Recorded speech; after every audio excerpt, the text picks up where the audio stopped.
அண்ணன் விஜய் அவர்களுக்கு ஒன்றே ஒன்று நான் சொல்லிக்கிறேன்.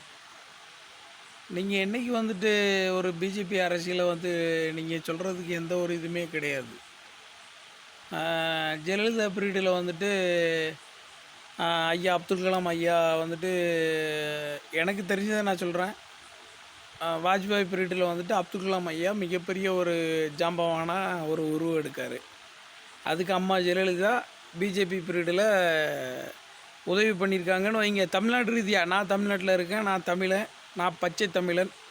அதனால் நான் சொல்கிறேன், ஒரு சில கருத்து உங்களை மாதிரி எனக்கு வந்துட்டு ஓப்பனாக பேச தெரியாது. ஏன்னா நீங்கள் ஸ்டார்ஸு, சினிமா ஸ்டார்ஸு, நாங்கள் அப்படி பேச முடியாது. எல்லாரையும் பேச வச்சிடாதீங்க.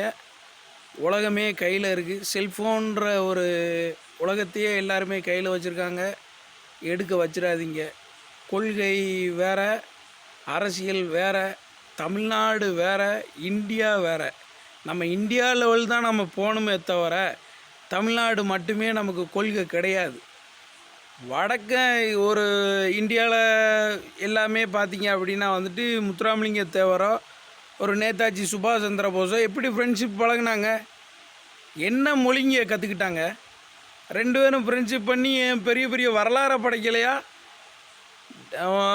நம்ம ஆர்மி போய் நேதாஜி சுபாஷ் சந்திர போஸ் ஏன் வச்சுருக்காரு? நமக்கு ஜனகணமன என்ன மொழின்னு பாதி பேருக்கு தெரியுமாயா? ஜனகணமன என்ன மொழியா? அரசியலை பற்றி பேசிக்கிட்டு இருக்கீங்க. நீங்களாம் முதலமைச்சர், நீங்கள் அடுத்த தலைவர், இளைய தளபதி, அண்ணன் எல்லாருமே பேசிக்கிட்டு இருக்கீங்க. உங்களை நான் குறை சொல்லலை, யாரையுமே நான் குறை சொல்ல வரல. நாட்டுக்காக வேண்டி போராடின ஜாம்பவான்களே அழிஞ்ச உலகம் இது. அரசியல் ஆக்காதீங்க. உங்கள் சுய கொள்கையை நீங்கள் செயல்படுத்தாதீங்க. உண்மையாக போராடுங்க, நாட்டுக்காக போராடுங்க.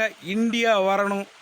சென்ட்ரல் கவர்மெண்ட்டு பிஜேபி ஆள் உண்மையிலே சிஎம் பல நாடுகளுக்கு சுற்றிட முடியுமா? நான் ஐயா ஸ்டாலின் ஐயாவையோ யாரையுமோ, ஜெயலலிதா அம்மா இருந்தாலும் சரி, எம்ஜிஆர் ஐயா இருந்தாலும் சரி, ஐயா எடப்பாடி ஐயா இருந்தாலும் சரி, நம்ம ஓபிஎஸ் ஐயா இருந்தாலும் சரி, யாரையுமே நான் குறிப்பிட்டு நான் சொல்லதுக்கு நான் விரும்பலை. நாட்டை ஏன் நீங்கள் ஏமாத்துதீங்க? என்னையா என்ன எங்களுக்கு